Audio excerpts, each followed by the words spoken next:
kasi Katrin has very supportive talaga. She's been messaging me, watching games din talaga. So after that, mga endorsements namin, luckily nagkakatugma din kami ng mga schedule, so nagkikita-kita din. Even off-cam din, nag-i-invite din si Katrin. Oo, si Katrin lang.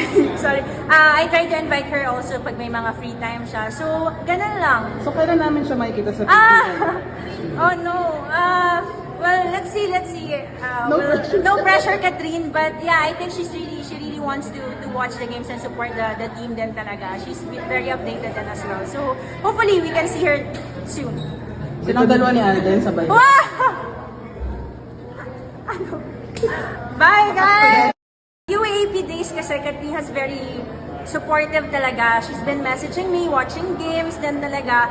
So after that, mga endorsements namin, luckily nagkakatugma din kami ng mga schedule, so nagkikita-kita din.